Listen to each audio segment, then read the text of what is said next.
جی students, آپ نے اکثر فیل کیا ہوگا کہ جب ہم کبھی کسی شادی بیاہ میں جاتے ہیں تو وہاں پہ مہمانوں کے آنے سے پہلے جو کرسیاں ہیں وہ ایک خاص ترتیب سے پڑی ہوتی ہیں، لیکن جو ہی مہمان آ جاتے ہیں تو کرسیوں کی ترتیب ڈیفرنٹ ہو جاتی ہے۔ لوگ ان میں اپنی گروپنگ، اپنی لائکنگ، اپنی ڈس لائکنگ، اپنی دوستی اس کے حوالے سے بیٹھنا شروع کر جاتے ہیں، یعنی پورے ہال میں ہمیں جو نظر آتا ہے وہ گروپنگز نظر آتی ہے۔ بالکل یہی چیز اگر میں کسی ڈیٹا کے حوالے سے آپ سے بات کروں کہ ہمارے پاس ایک ڈیٹا بیس ہے جس میں مختلف ویریبل موجود ہیں کسی ایک خاص فینومینا، کسی ایک خاص سسٹم کے حوالے سے، تو اس ڈیٹا بیس میں کیا کوئی گروپنگ موجود ہے؟ اس گروپنگ کا ہمیں فائدہ کیا ہوگا؟ ایک مثال جو میرے ذہن میں آ رہی ہے، میرے پاس ایک پروڈکٹ ہے، لیٹ سے ایک ٹوتھ پیسٹ جو میں نے بنائی ہے، اور میں یہ دیکھنا چاہتا ہوں کہ میری اس ٹوتھ پیسٹ کے کسٹمر کون ہیں۔ ویسے تو ٹوتھ پیسٹ ہر کوئی استعمال کرتا ہے، لیکن یہ بھی آپ کو پتا ہوگا کہ مارکیٹ میں ملنے والی ٹوتھ پیسٹ کے ہر علیحدہ ٹوتھ پیسٹ کے کچھ علیحدہ کریکٹرسٹکس ہیں، کچھ علیحدہ پراپرٹیز ہیں جن کو وہ اپنے اشتہاروں میں پروموٹ کرتے ہیں، اور جو ان کے کسٹمرز ہیں وہ ان کریکٹرسٹک کے حساب سے ان ٹوتھ پیسٹ کو خریدتے ہیں۔ تو مینوفیکچرر کو کیسے پتا چلے گا کہ اس کو کن کسٹمرز کے اوپر فوکس کرنا چاہیے؟ وہ کون سے کسٹمر ہوں گے جو اس کی ٹوتھ پیسٹ کو زیادہ پسند کریں گے تاکہ وہ ان کے اوپر زیادہ فوکس کر سکے؟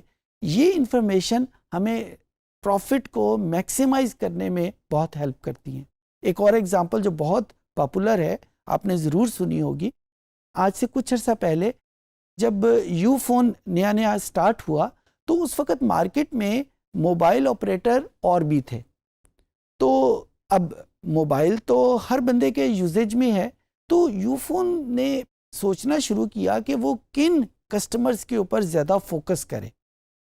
کسی انالیسس، کسی ریسرچ کے بعد اس کو پتا چلا کہ یہ جو ان تمام کسٹمر کی جن کی عمریں 15 سال سے لے کر 35 سال کے درمیان میں ہیں، چاہے وہ میل ہیں چاہے وہ فیمیل ہیں، عام طور کے اوپر وہ سٹوڈنٹس ہیں، وہ سیکشن ایسا ہے کہ جس میں ان کا موبائل زیادہ بہتر طریقے سے چل سکے گا، ان کے موبائل کی سروسز جو پروڈکٹ انہوں نے ڈیولپ کی ہیں کہ کال کا ریٹ کیا ہوگا، ایس ایم ایس کا ریٹ کیا ہوگا وغیرہ وغیرہ، وہ زیادہ بہتر طریقے سے چل سکیں گی۔ اور آج ہمیں پتا ہے کہ یو فون ایک بڑا سکسیسفل آپریٹر کے طور پہ مارکیٹ میں موجود ہے۔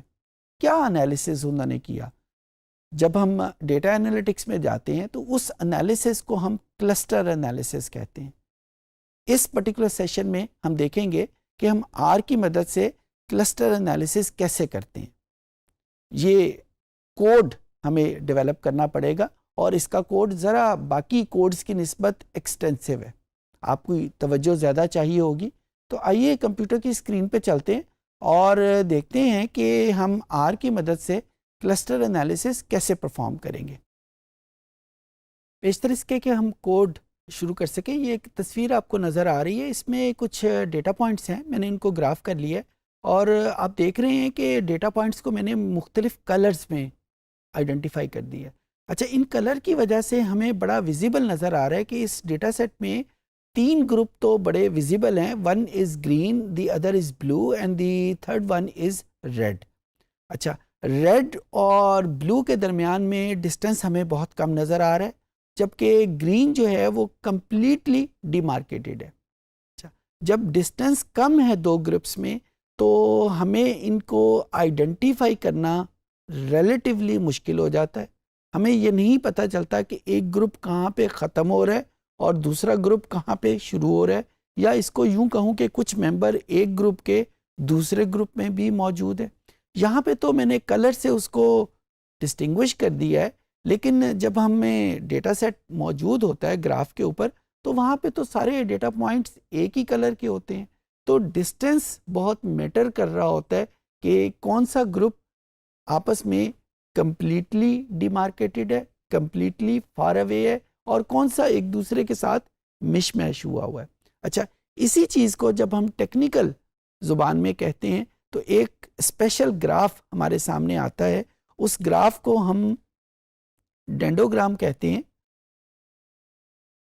یہ ڈینڈوگرام آپ کے سامنے موجود ہے. اس میں وہی جو ڈسٹینسز ہیں وہ بارز کی صورت میں آپ کے سامنے ہیں. آپ یہ دیکھیں یہ ڈینڈوگرام جو ہے وہ اگر ہم اس کو ٹاپ سے پڑھنا شروع کریں تو ٹاپ میں میرے پاس ایک اور یہ دو لائنیں موجود ہیں.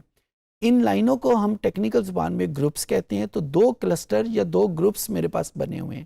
جب میں اس کو نیچے لے کے آتا ہوں تو یہ گروپ فردر دو گروپ میں چینج ہو جاتا ہے, یہ بھی دو گروپ میں چینج ہوتا ہے, لیکن یہ ڈسٹینس جو پہلے گروپ میں اور دوسرے گروپ میں تھا وہ کمپلیٹلی چینج ہو جاتا ہے. اور یہ ڈسٹینس جو ہم نیچے جاتے ہیں یہ ڈسٹینس کم سے کم ہوتا جاتا ہے.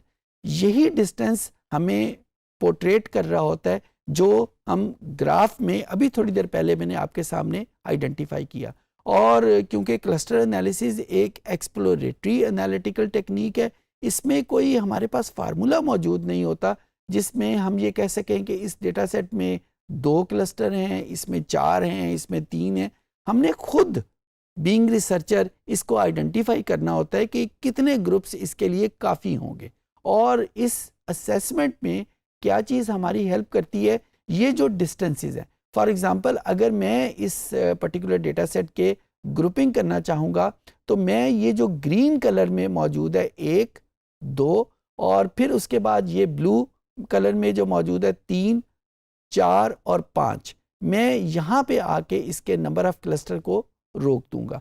اور یہ ورٹیکل ایکسس پہ جو نمبر لکھے ہوئے یہ نمبر آف کلسٹر نہیں ہے, یہ کچھ اور چیز ہے. میں یہاں پہ جو لائن لگاؤں گا وہ اس پرٹیکولر پوائنٹ کے اوپر لگاؤں گا 1 2 3 4 اور 5. اور نیچے میں کیوں نہیں جا رہا, کیونکہ نیچے یہاں پہ جو ڈسٹینسز ہیں وہ بہت کم ہو گئے. لیکن اگر آپ بینگ ریسرچر چاہیں کہ یہ مزید کلسٹر بھی بننے چاہیے تو نیچے آپ جا سکتے ہیں, کیونکہ یہ ایک ایکسپلوریٹری ٹیکنیک ہے, اس میں کوئی فائنل آنسر نہیں ہوتا. جو چیز ہمارے کام آتی ہے کہ اگر ہم بہت کم کلسٹر بنائیں گے تو ہمیں زیادہ انفارمیشن نہیں مل سکے گی, اور اگر ہم بہت زیادہ کلسٹر بنا دیے, لائک اگر ہمارے پاس ٹوٹل ڈیٹا پوائنٹ 100 تھے اور 100 کے 100 کلسٹر بنا دیے تو وہ کوئی زیادہ انفارمیٹیو ہمارے پاس رہے گا نہیں. تو کلسٹر بہت کم بھی نہیں ہونے چاہیے اور کلسٹر بہت زیادہ بھی نہیں ہونے چاہیے. کتنے ہونے چاہیے یہ اس کا فیصلہ یا تو یہ ڈینڈوگرام کرتی ہے اور یا پھر ہماری اپنی اسیسمنٹ کرتی ہے. آئیے ہم اس پہ دیکھتے ہیں کہ آر ہمیں کیسے ہیلپ کرتا ہے اس پرٹیکولر ڈینڈوگرام کو بنانے میں, کیونکہ جو رزلٹ آتا ہے وہ اسی ڈینڈوگرام کی فارم میں آتا ہے. یہ میرے پاس آر اسٹوڈیوز ہے, اس میں کلسٹر انالیسز پرفارم کرنے کی کوشش کرتا ہوں. جو 2 لائبریریز کی مجھے ضرورت پڑے گی ان کو میں آن کر لیتا ہوں. ایک لائبریری اس میں میرے پاس موجود ہے اسٹیٹس کے نام کی, تو میں کنفرم کر لیتا ہوں کہ اسٹیٹس کے نام کی لائبریری موجود ہے یا نہیں. یہ STATS اسٹیٹس, کیونکہ یہاں پہ نیچے مجھے نظر نہیں آ رہا ہے تو اس کا مطلب ہے کہ یہ لائبریری میرے پاس پہلے سے موجود ہے. دوسری لائبریری جو مجھے چاہیے ہوگی وہ یہاں پہ FACTOEX, یہ جو نیچے لکھی ہوئی بھی آ گئی ہے فیکٹرو ایکسٹرا, یہ لائبریری مجھے چاہیے ہوگی. اور کیونکہ یہ نیچے لکھی ہوئی ہے تو اس کا مطلب ہے کہ یہ لائبریری میرے کمپیوٹر میں اس وقت موجود نہیں تھی, تو میں اس کو انسٹال کر لوں گا. Depending on the speed of your internet یہ انسٹال ہو جائے گی, اور جب انسٹالیشن کے بعد ہم اس کو پھر یوز کر سکیں گے. اس کے بعد ہم یہاں پہ جو ڈیٹا سیٹ یوز کریں گے اس کا نام ہے US arrests. یہ یہاں پہ لکھا ہوا بھی آ گیا نیچے. اس ڈیٹا سیٹ کو ہم نے یوز کیا. یہ ڈیٹا سیٹ ہمیں بیسیکلی بتا رہا ہے کہ جو USA میں جو ڈفرینٹ کرائمز ہوتے ہیں وہ کیا کیا ہیں اور ان کی ڈسٹنکشن کیا ہے.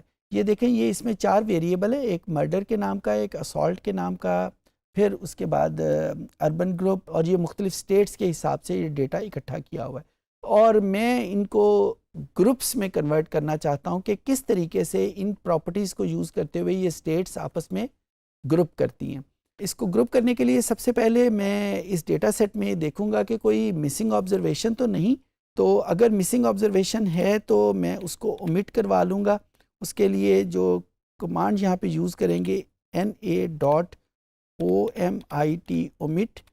اگر آپ اس کمانڈ کو غور سے دیکھیں تو اوریجنل ڈیٹا سیٹ جو ڈی میں موجود تھا، اگر اس میں کوئی NA یعنی ناٹ اویلیبل کی کمانڈ موجود تھی، کوئی ویلیو موجود تھی، تو یہ اس کو omit کرے گا اور omitted ڈیٹے کو دوبارہ ڈی میں سٹور کر دے گا. یہ کمانڈ ہو گئی. پھر اس کے بعد میں اس کو اسکیل کروں گا. اسکیل کرنے کا مطلب یہ ہے کہ اگر اس میں کوئی ان یوزول ویلیو یا آؤٹ لائر موجود ہے تو اس آؤٹ لائر کو بھی آٹومیٹیکلی ختم کر دے. اس کے لیے یہاں پہ جو کمانڈ یوز ہوگی وہ اسکیل کے نام کی کمانڈ یوز ہوگی، اور پرائمریلی اس کمانڈ کا مقصد یہ ہے کہ اگر ڈیٹا سیٹ میں کوئی آؤٹ لائر موجود ہے تو اس کو ختم کر دے. آؤٹ لائر کیا ہوتے ہیں یہ ہم نے پچھلے کسی سیشن میں سیکھ لیا تھا، اور ڈی کے اوپر ہم اس کو اپلائی کریں گے اور اس کے رزلٹ کو بھی ڈی میں ایڈ کر دیں گے. اس کے بعد اب ہم کلسٹر انالیسس شروع کرتے ہیں، اور کلسٹر انالیسس کے لیے میرے پاس جو کمانڈ موجود ہے وہ hclust کے نام کی کمانڈ ہے. ہائرارکیکل کلسٹرنگ اس کی ایبریویشن ہے، اور یہاں پہ ہم ایک اور فنکشن یوز کریں گے ڈسٹنس کا، کیونکہ ہم یہ جو کلسٹرنگ کر رہے ہیں یہ ڈسٹنس کی بیس کے اوپر کر رہے ہیں. تو یہ کمانڈ ہمیں ان کے ڈسٹنسز کو آئیڈینٹیفائی کر دے گی، اور یہ میں نے اس کے جو کلسٹرز ہیں وہ سی میں سٹور کروا لی. اب ہم دیکھتے ہیں کہ وہ کلسٹر ہیں کیا. اس کو پلاٹ کر لیتے ہیں. پلاٹ سی ہمارے پاس وہ کلسٹرنگ موجود تھا، اور جو ہی میں نے اس کمانڈ کو ایگزیکیوٹ کیا تو آپ یہ دیکھیں کہ وہی جو ڈینڈوگرام کے نام کی ہمارے پاس تصویر جو بھی ابھی تھوڑی دیر پہلے دیکھی تھی وہ ہمارے پاس یہاں پہ بنی ہوئی آ گئی. اور یہاں سے ہم نے خود آئیڈینٹیفائی کرنا ہے کہ ہم کتنے کلسٹرز کے اوپر جائیں گے. یہاں سے فاصلہ اس میں آئیڈینٹیفائی کریں گے. اگر میں اس انالیسس کو کروں تو میں نمبر آف کلسٹر 4 رکھوں گا، اور 4 اس وجہ سے کہ 1 2 3 اور 4، اور اس پرٹیکولر کلسٹر کے بعد فاصلہ بہت کم ہونا شروع ہو جاتا ہے. اور اگر میں نمبر آف کلسٹر 4 سے بڑھاتا ہوں تو ہمارے پاس ایسی گنجائش نہیں رہتی کہ 2 کلسٹرز آپس میں ملنا شروع ہو جاتے ہیں. اس طریقے سے یہ ہمارے پاس ڈینڈوگرام بن جائے گا. اس کو اگر میں آپ دیکھ رہے ہیں کہ یہ جو اسٹیٹس کے نام لکھے ہوئے ہیں وہ کچھ اسٹیٹ کے نام اوپر لکھے ہوئے ہیں، کچھ نیچے لکھے ہوئے ہیں. اگر میں اس کو ٹھیک کرنا چاہوں تو اس کے لیے بھی میرے پاس کمانڈ موجود ہے. میں نے یہ یوز کیا تھا فنکشن پلاٹ سی، اور اس کے بعد میں ایک اور یوز کرتا ہوں ہینگ -1. یہ -1 ہمیں کیا چیز شو کرے گا جب میں اس کو ایگزیکیوٹ کروں گا. تو آپ یہ دیکھیں کہ یہ جو ڈینڈوگرام ہے اس کے جو اسٹیٹس ہیں وہ بالکل سیدھی ایک لائن میں لکھی ہوئی آ گئی ہیں. تو یہ 3-4 کمانڈ ہے. مجھے پتہ ہے کوڈ لکھنا ذرا ایک مشکل کام ہوتا ہے، لیکن یہاں پہ ہم نے پروگرامنگ صرف ماڈیول کے ریفرنس سے کی ہے. یہ جو کمانڈز میں نے آپ کے سامنے لکھی ہیں ہم ہمیشہ یہی کمانڈ یوز کریں گے کلسٹر انالیسس کو ڈیولپ کرنے میں. یعنی اسٹیپ 1 میں ہم نے اس میں اومیٹنگ کروا لی کہ کوئی مسنگ آبزرویشن تو نہیں. دوسرے لیول کے اوپر ہم نے اسکیلنگ ان کو کروا لیا، اور تیسرے لیول کے اوپر ہم نے ایچ کلسٹر کی کمانڈ کو ایشو کر دیا. اس سیشن میں ہم نے دیکھا کہ آر کی مدد سے ہم کلسٹر انالیسس کیسے کرتے ہیں، کون سی لائبریریز، کون سے ماڈیولز ہمیں چاہیے، اور ان گرافز کا جو ہمارے سامنے آر پروڈیوس کرتا ہے ان کا مطلب کیا ہے، ان کو انٹرپریٹ کیسے کرتے ہیں، کیسے ہم ایکسپلوریشن کو استعمال کرتے ہیں اور نمبر آف کلسٹر کو آئیڈینٹیفائی کر لیتے ہیں. امید ہے چیزیں آپ کو سمجھ آ گئی ہوں گی.